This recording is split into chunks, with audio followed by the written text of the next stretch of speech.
Halo teman-teman, pembelajaran kita kali ini akan membahas gelombang elektromagnetik. Nah, untuk subtopik kajian, kita mulai dari pengertian dan perambatannya, karakteristik gelombang, serta menghitung nilai panjang gelombang dan frekuensi. Nah, untuk subtopik pertama yang kita akan kaji, yaitu mengenai pengertian dan perambatan gelombang elektromagnetik. Nah, kita harus tahu dulu nih, siapa penemu dari gelombang elektromagnetik itu sendiri. Namanya James Clerk Maxwell. Bermula, Maxwell menemukan bahwa perubahan medan listrik dan perubahan medan magnetik ini menghasilkan gelombang medan listrik dan gelombang medan magnetik yang dapat merambat di ruang hampa. Gelombang medan listrik atau disimbolkan E dan medan magnet disimbolkan B, inilah yang kemudian dikenal dengan nama gelombang elektromagnetik. Nah, misalnya medan magnet pada sumbu Z, medan listrik pada sumbu Y, dan arah rambatannya pada sumbu X. Coba teman-teman perhatikan medan magnet. Medan listrik dan arah rambatan saling tegak lurus satu sama lain kan? Tapi ini gimana sih gelombang elektromagnetik itu merambat? Jadi gini, misalkan dalam suatu ruang medan listrik berubah-ubah secara sinusoidal, perubahan medan listrik akan menimbulkan medan magnet. Karena medan listrik berubah-ubah secara sinusoidal, maka medan magnet yang dihasilkan juga akan berubah-ubah secara sinusoidal. Jadi, perubahan medan listrik akan menghasilkan medan magnet. Peristiwa ini terjadi secara kontinu, artinya akan terus berlangsung dan merambat sampai tak terhingga. Karena perubahan medan listrik atau perubahan medan magnet, maka gelombang ini dinamakan sebagai gelombang elektromagnetik. Ingat, elektro artinya listrik dan magnetik itu sendiri artinya magnet. Oke, kita masuk ke subtopik kedua, yaitu jenis-jenis gelombang elektromagnetik.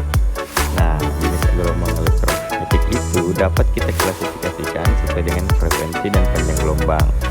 Nah, berikut ini salah satu contoh dari gelombang elektromagnetik itu sendiri. Ada gelombang radio, gelombang inframerah, gelombang sinar UV, sampai ke gelombang sinar gamma. Untuk lebih lanjut, kita akan membahas mengenai spektrum melalui panjang gelombang dan frekuensi gelombang elektromagnetik itu sendiri.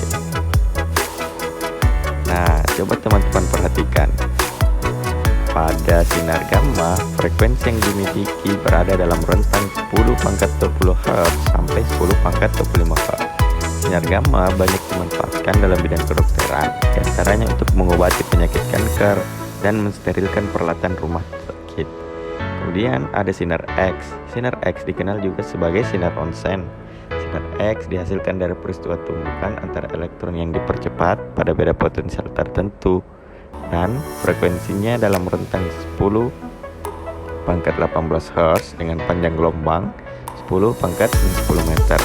Kemudian ada sinar ultraviolet yang dihasilkan dari radiasi sinar matahari atau dapat juga dihasilkan dari transisi elektron dalam orbit atom. Jangkauan frekuensi sinar UV berkisar di antara 10⁻15 Hz sampai 10⁻16 Hz dengan panjang gelombang 10⁻8 meter. Kemudian ada sinar tampak atau cahaya, merupakan gelombang elektromagnetik yang dapat dilihat dan sangat membantu dalam penglihatan. Nah, cahaya tampak ini yang dilihat semua manusia dengan urutan dari frekuensi terkecil ke frekuensi terbesar dengan warna merah, jingga, kuning, hijau, biru, nila, dan ungu atau disingkat dengan Magico Hibinium. Nah, selanjutnya ada gelombang inframerah. Adalah gelombang elektromagnetik dengan panjang gelombang lebih panjang dari cahaya tampak. Meski begitu, ternyata panjang gelombang inframerah lebih pendek daripada gelombang radio. Nah, untuk panjang gelombang inframerah berkisar pada 10⁻⁵ meter dengan frekuensi 10⁻12 Hz. Lanjut, ada gelombang mikro. Gelombang mikro dihasilkan oleh rangkaian elektronik yang disebut osilator. Frekuensi gelombang mikro sekitar 10⁻8 hingga 10⁻10 Hz. Kemudian gelombang mikro disebut juga sebagai gelombang radio super high frekuensi. Nah, untuk jenis gelombang elektromagnetik yang terakhir yaitu gelombang radio. Gelombang radio termasuk ke dalam spektrum yang memiliki panjang gelombang terbesar dengan frekuensi paling kecil. Gelombang ini banyak digunakan terutama dalam bidang telekomunikasi seperti televisi, radio, dan handphone. Nah, teman-teman, coba kalian perhatikan. Ternyata panjang gelombang dan frekuensi itu memiliki hubungan yang berbanding terbalik, di mana semakin besar panjang gelombang, maka semakin kecil frekuensi. Begitupun sebaliknya. Oke, kita masuk ke subtopik yang terakhir, menghitung nilai panjang gelombang dan frekuensi. Nah, semua jenis gelombang elektromagnetik merambat dengan kecepatan cahaya. Untuk menghitung panjang gelombang dan frekuensi dapat dilakukan melalui persamaan berikut. Nah, kecepatan cahaya atau C sama dengan panjang gelombang atau lambda dikali frekuensi gelombang atau F. Karena kecepatan cahaya itu konstan atau sama dengan 300.000 km per sekon, maka kita dapat menghitung panjang gelombang jika frekuensi diketahui.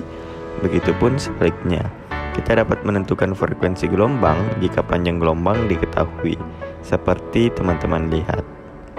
Nah, sampai sini dulu ya pembahasan kita mengenai gelombang elektromagnetik. Semoga video kali ini dapat bermanfaat untuk teman-teman. Terima kasih.